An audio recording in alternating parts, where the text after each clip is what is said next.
എടി Lucy, Valentine's day ഒക്കെ വരാൻ പോവാണല്ലോടി. അതെ അതെ. നീ ഭയങ്കര എക്സൈറ്റഡ് ആണല്ലോ. പിന്നല്ലാതെ. നീ എന്ത് ഗിഫ്റ്റ് ആയിട്ട് നിന്റെ ലവറിന് വാങ്ങി കൊടുക്കുന്നേ? ഞാൻ അവനൊരു ഷൂ വാങ്ങി കൊടുക്കൂടി. ആണല്ലേ? അപ്പൊ പുള്ളിക്കാരൻ നിനക്ക് എന്ത് വാങ്ങി തരും? അവൻ എനിക്ക് ചിലപ്പോ ജീൻസും ടോപ്പും ഒക്കെ വാങ്ങി തരുമായിരിക്കും. എല്ലാ വാലന്റൈൻസ് ഡേക്ക് നിനക്ക് ഗിഫ്റ്റ് കിട്ടുമോടി? പിന്നല്ലാതെ. വാലന്റൈൻസ് ഡേക്ക് മാത്രമല്ല, ബർത്ത്ഡേക്കും എന്തെങ്കിലും ആഘോഷങ്ങൾക്കും പിന്നെ തോന്നുമ്പോ എനിക്ക് അവൻ ഓരോ ഗിഫ്റ്റ് വാങ്ങുന്നേ. ആണല്ലേ? എന്താ നിനക്ക് ഗിഫ്റ്റ് കിട്ടാറില്ലേ? ഓ സോറി, നീ സിംഗിൾ ആണല്ലോ അല്ലേ?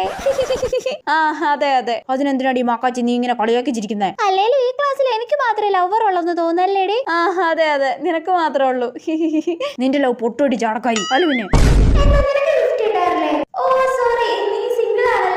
എന്നാലും അവൾ എന്തിനാ എന്നെ അങ്ങനെ പറഞ്ഞു കളിയാക്കി? എന്തേലും ഒരു ഡയലോഗ് തിരിച്ചു പറയായിരുന്നു. അല്ലേലും ഈ ലവിലൊന്നും വലിയ കാര്യമൊന്നും ഇല്ലടി ലൂസി. ഓ, ലുക്കില്ലാത്ത നിനക്ക് ലൈൻ സെറ്റ് ആയെങ്കിൽ എനിക്ക് ലൈൻ സെറ്റ് ആകും കേട്ടോ. ഈ ഡയലോഗുകളിൽ ഏതെങ്കിലും ഒന്ന് അവളോട് പറയായിരുന്നു. അതെങ്ങനെയാ? ആവശ്യത്തിന് ഒരു ഡയലോഗും മനസ്സിൽ വരൂലല്ലോ.